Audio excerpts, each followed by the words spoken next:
Hello students, welcome to my YouTube channel जीत की तैयारी बाई स्वाति। स्टूडेंट्स, आज की इस वीडियो में मैं आपको नवीन सर द्वारा कराई जा रही नायक सीरीज के प्रैक्टिस सेट 9 का अपने नोट्स के माध्यम से सुपर फास्ट रिवीजन कराऊंगी। तो बढ़ते हैं वीडियो की तरफ और देखते हैं आज की वीडियो का पहला क्वेश्चन। तो यहाँ पे आज की वीडियो का पहला क्वेश्चन है, कुमुदनी लखिया का संबंध किस नृत्य से थे? तो इनका किससे है? कथक से। फिर देखते हैं, फिर यहाँ पे पूछा गया एम.एस. सुब्बुलक्ष्मी द्वारा संयुक्त राष्ट्र महासभा में कब प्रदर्शन किया गया था? तो इसका राइट आंसर 1966 में किया गया था। पुंथाडु कहाँ का नववर्ष है? तो ये कहाँ का है? तमिलनाडु का। फिर बास्केटबॉल में खिलाड़ियों की संख्या कितनी होती है? तो कितनी होती है? 5 होती है। सीएम मेहतारी न्याय रथ योजना किस राज्य में शुरू की गई? तो इसका राइट आंसर है छत्तीसगढ़ में शुरू की गई। फिर आगे देखते हैं, प्रैक्टिस सेट 9 का पहला क्वेश्चन यहाँ पे दिया गया है, ये देखिए।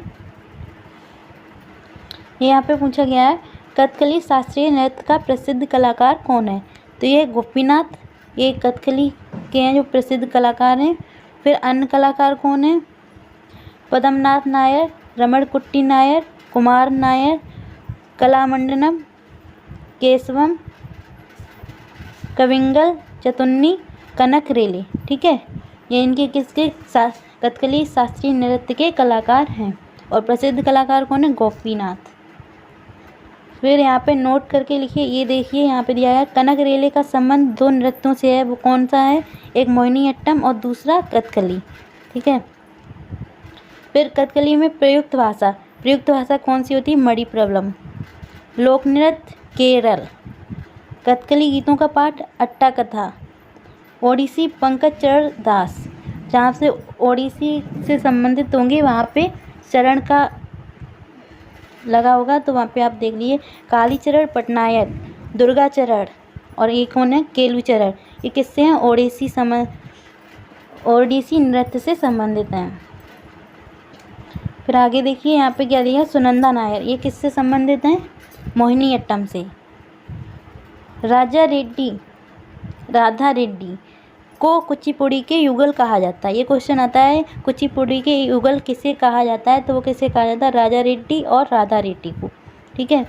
फिर यहाँ पे देखिए, प्रैक्टिस सेट का दूसरा क्वेश्चन यहाँ पे दिया गया है, पद्म भूषण किशोरी अमोनकर का संबंध किस घराने से है?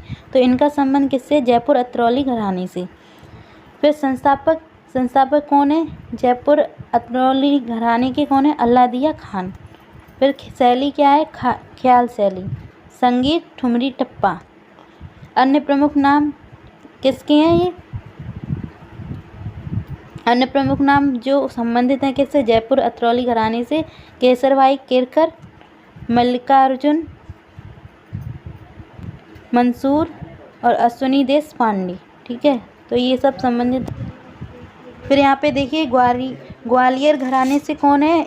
इनायत हुसैन खान। ठीक है, ये थोड़ा कट हो गया है पीडीएफ में, लेकिन आपको बता दें इसका राइट आंसर ग्वालियर घराने से कौन संबंधित है? इनायत हुसैन खान।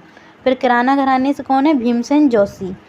पटियाला घराने से बड़े गुलाम अली खान। फिर यहाँ पे देखिए, वाद्य यंत्र से संबंधित प्रसिद्ध संगीतकार। कौन से वाद्य यंत्र से कौन से संगीतकार संबंधित हैं? तो हारमोनियम से कौन है? अप्पा जलगांवकर, आर.के. बीजापुरे, सुधीर नायक, संतोष घंटे। ठीक है, संतोष घंटे। ये किससे हैं? हारमोनियम से संबंधित हैं। फिर तबला से कौन है? तबला से उदय मजूमदार, स्वप्न चौधरी। ठीक है। फिर सरोद से कौन संबंधित है? राजीव तारानाथ। और वायलिन से कौन संबंधित? सत्यदेव पवार, बाला भास्कर। नेक्स्ट क्वेश्चन देखते हैं। अगला क्वेश्चन है हमारा प्रैक्टिस सेट का, कैर और गरिया पूजा किस राज्य के पारंपरिक आदिवासी त्यौहार हैं? तो इसका राइट आंसर होगा त्रिपुरा की ये क्या है? पारंपरिक आदिवासी त्यौहार हैं। त्रिपुरा की और त्यौहार कौन सी हैं? तो ये कैर, गारिया, बिजू, अशोकाष्टमी, खारची पूजा, पीलक त्यौहार, ये सब कहाँ के हैं? त्रिपुरा के। और मणिपुर के क्या हैं? योसंगलाई, हरोबा, लुग, नगाई। ठीक है, ये किसके हैं? मणिपुर के।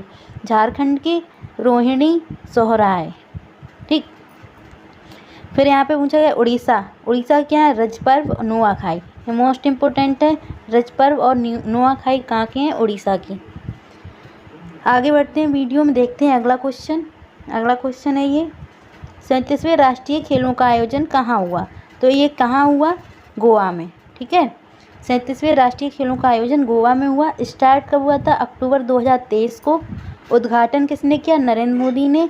मोटो क्या? गेट सेट गोवा, शुभंकर मोगा। ठीक है, अब इसमें कहा गया 2 खेल गोवा में नहीं खेले गए, उनके नाम क्या है? नंबर 1 साइकिलिंग और नंबर 2 गोल्फ। ये कहाँ खेले गए थे दोनों? दिल्ली में। गोवा में ना होकर दिल्ली में खेले गए थे। अब अगले राष्ट्रीय खेल कब होंगे? अगले राष्ट्रीय खेल 2025 में उत्तराखंड में होंगे। फर्स्ट स्थान किसने प्राप्त किया राष्ट्रीय खेल में? महाराष्ट्र, 80 गोल्ड मिले इसको। फिर सेकंड स्थान सर्विसेज और थर्ड स्थान किसको मिला? हरियाणा को। बढ़ते हैं आगे। आगे देखते हैं यहाँ पे कहा फर्स्ट नेशनल गेम्स ये कब हुए? 1924 में लाहौर में। सेकंड नेशनल गेम्स 1985 नई दिल्ली में। आगे बढ़ते हैं, अगला क्वेश्चन है, भारत का पहला ग्रैंड मास्टर किसे कहा जाता है? विश्वनाथन आनंद को भारत का पहला ग्रैंड मास्टर कहा जाता है। इनकी पुस्तक क्या है? Mind master. सेकंड कौन है? दिव्येंदु बरुआ। और थर्ड कौन है? प्रवीण थिप्पी। ग्रैंड मास्टर की उपाधि कौन प्रदान करता है? फिडे, शतरंज से संबंधित संस्था है ये। इसकी स्थापना कब हुई? 1924, 20 जुलाई। मुख्यालय इसका कहाँ है? मुख्यालय लुसानी, स्विट्जरलैंड। 20 जुलाई अंतर्राष्ट्रीय शतरंज दिवस के रूप में मनाते हैं। आगे देखते हैं, भारत की सबसे पुरानी हॉकी प्रतियोगिता है तो ये क्या है? Batten cup. बेटन कप सबसे पुरानी हॉकी प्रतियोगिता है, 1895 में खेला गया था। मैच की अवधि कितनी होती है? 60 मिनट। भारतीय हॉकी महासंघ, इसकी स्थापना 1925 में हुई। इसको भंग कब किया गया? 2008 में। हॉकी इंडिया 20 मई 2009 को। कोच क्रेग फुलटन है और इंडियन हॉकी बोर्ड के अध्यक्ष कौन है? दिलीप टर्की। ठीक है, मोस्ट इम्पोर्टेंट क्वेश्चन है ये। इंडियन हॉकी बोर्ड के अध्यक्ष कौन है? दिलीप टर्की। आगे बढ़ते हैं, वीडियो का अगला क्वेश्चन यहाँ पे दिया गया उपन्यास और उनके लेखक। ठीक है, तो मुल्कराज आनंद, इनके उपन्यास कौन कौन से हैं वो आप देख लीजिए। 7 summers, coolie, untouchable, across the black water, the village, the big heart. ठीक है, ये किसके उपन्यास है? मुल्कराज आनंद। और अरविंद अडका का क्या है? The white tiger. आगे देखते हैं, समान सिविल संहिता ये किस अनुच्छेद में है? तो ये अनुच्छेद 44 में है। यूसीसी लागू करने वाला पहला राज्य, ये कौन सा पहला राज्य है ना? वो है उत्तराखंड। फिर आगे अनुच्छेद 38, राज्य के नीति निर्देशक तत्व को सामाजिक क्रांति का दस्तावेज भी कहा जाता है। कौन से अनुच्छेद के अंतर्गत राज्य के नीति निर्देशक तत्वों को सामाजिक क्रांति का दस्तावेज कहा जाता है? वो अनुच्छेद है 38। बढ़ते हैं अगले क्वेश्चन की तरफ। यहाँ पे देखिए, अगला क्वेश्चन है, अनुच्छेद 39 किससे संबंधित है? समान कार्य के लिए समान वेतन। ठीक है, अनुच्छेद 39 में बताया गया है समान कार्य के लिए समान वेतन मिलेगा। अनुच्छेद 41 काम का अधिकार। अनुच्छेद 47 मद्य निषेध। मद्य मतलब जो शराब होती है वो करना निषेध है। ठीक है, पीना। अब यहाँ पे देखिए अनुच्छेद 45 बच्चों के लिए निःशुल्क शिक्षा। अनुच्छेद 45 बच्चों के लिए निःशुल्क शिक्षा, और वो भी किस आयु के बच्चों के लिए? तो 0 से 6 वर्ष की आयु के बच्चों के लिए। फिर देखिए अगला क्वेश्चन। अगला क्वेश्चन है हमारा स्क्रीन पर, मनरेगा कार्यक्रम भारतीय संविधान के किस अनुच्छेद को लागू करने के लिए लाया गया? ठीक है, तो वो अनुच्छेद क्या है? 43। मनरेगा एक्ट कब आया? 2005 में। लागू कब हुआ? लागू हुआ 2 फरवरी 2006 में। सॉरी, ये नरेगा था। ठीक है, ये नरेगा एक्ट था। नरेगा एक्ट आया 2005 में और लागू कब हुआ? 2 फरवरी 2006 में। फिर मनरेगा आया नरेगा की जगह, तो ये कब आया? 2 अक्टूबर 2009 में। 5 मीटर के दायरे में काम करना है और सबसे ज़्यादा मजदूरी कहाँ है? हरियाणा में। कितने रुपए? 357 रुपये। दुनिया का सबसे बड़ा सामाजिक कल्याण कार्यक्रम क्या है? मनरेगा। आगे देखिए, यहाँ पे पूछा गया है आदि शंकराचार्य द्वारा स्थापित 4 मठ।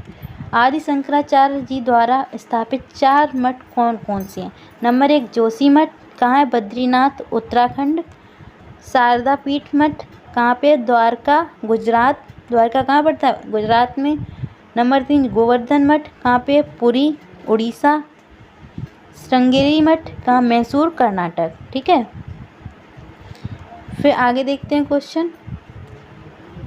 अगर वीडियो अच्छी लग रही हो तो प्लीज़ लाइक कीजिए, ज़्यादा से ज़्यादा शेयर कीजिए और चैनल को सब्सक्राइब कीजिए। ठीक है, बढ़ते हैं अगले क्वेश्चन की तरफ। यहाँ पे पूछा गया अगला क्वेश्चन, आजीवक संप्रदाय के संपादक कौन है? तो इसके संप्रदाय मखली गोसाल। ठीक है, शून्यवाद इसके कौन है? नागार्जुन। जैन मत भद्रबाहु। वीरशैव बसव। पाशुपति लकुलीस। ठीक है, इनके संस्थापक ये रहे। फिर अगला क्वेश्चन है महावीर जैन के बारे में बताया गया। ठीक है, ये कौन से तीर्थंकर थे? 24वें तीर्थंकर थे। इनका जन्म कब हुआ? 540 BC कुंडग्राम में। ठीक है, मृत्यु 468 BC पावापुरी में। वंश इक्ष्वाकु वंश से संबंधित हैं ये। इनके पिता का नाम सिद्धार्थ, माता कौन थी? त्रिशला। ठीक है, इनकी माता त्रिशला थी। इन्होंने किस वर्ष की अवस्था में घर छोड़ा? वो तो 30 वर्ष की अवस्था में इन्होंने घर छोड़ दिया था। 24वें तीर्थक रहे ये।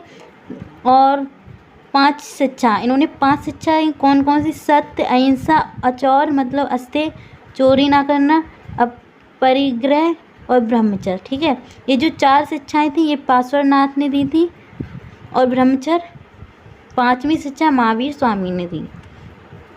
नेक्स्ट क्वेश्चन देखते हैं, ये कुछ नदियों से संबंधित है क्वेश्चन। यहाँ पे पूछेगा तापी या ताप्ती नदी। ठीक है, इसके बारे में बताया गया। तो इसका उद्गम कहाँ? मुल्ताई मध्य प्रदेश से होता है। प्रभावित ब्रह्मस घाटी से होती है। प्रवाह क्षेत्र MP महाराष्ट्र गुजरात।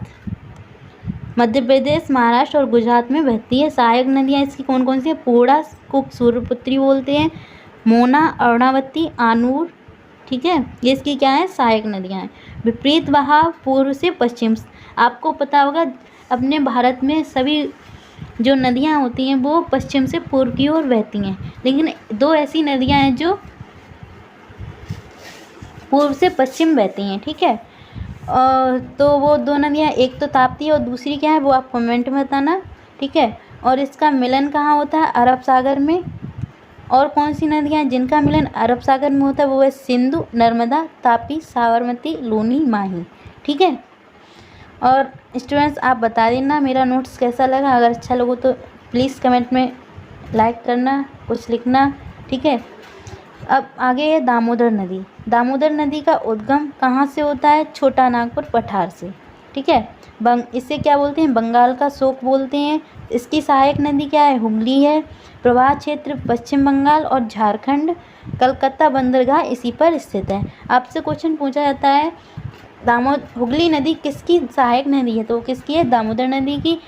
कलकत्ता बंदरगाह किस पर स्थित है? दामोदर नदी पर। ठीक है, बढ़ते हैं अगले क्वेश्चन की तरफ। देखते हैं 15वां क्वेश्चन, कृष्णा नदी। आपको कृष्णा नदी के बारे में बताना। इसका उद्गम क्या कहाँ से? बलेश्वर से। ठीक है, इसका उद्गम है बलेश्वर से। इसका प्रवाह क्षेत्र है आंध्र प्रदेश, तेलंगाना, महाराष्ट्र, कर्नाटक। सहायक नदियाँ हैं घाट प्रवाह, माल प्रवाह, भीमा, डान, तुंगभद्रा। इसकी सहायक नदियाँ हैं। दक्षिण भारत की दूसरी सबसे लंबी नदी कौन सी है? कृष्णा नदी। और दक्षिण भारत की पहली लंबी नदी कौन सी है? वो है गोदावरी नदी। ठीक है, बढ़ते हैं अगले क्वेश्चन की तरफ। यहाँ पे देखिए हमारी वीडियो का अगला क्वेश्चन है भारत में नई आर्थिक नीति कब आई? तो कब आई है? 1991 में। ठीक है, इसकी पूरी डेट है 24 जुलाई 1991 में क्या आई? भारत में नई आर्थिक नीति आई। फिर PM नरसिम्हा राव इस समय कौन थे? प्रधानमंत्री कौन थे? नरसिम्हा राव। वित्त मंत्री मनमोहन सिंह। और आरबीआई गवर्नर कौन थे? एस वेंकट रमन। ठीक है, प्लीज़ कमेंट में बताना। और अगर वीडियो अच्छी लगे तो लाइक करना, ज़्यादा से ज़्यादा शेयर करना, और मेरे चैनल पर अगर नए आए हैं तो प्लीज़ चैनल को सब्सक्राइब ज़रूर कर लेना। मिलते हैं अगली प्रैक्टिस के साथ, तब तक के लिए धन्यवाद। स्वस्थ रहिए, मस्त रहिए। ठीक है।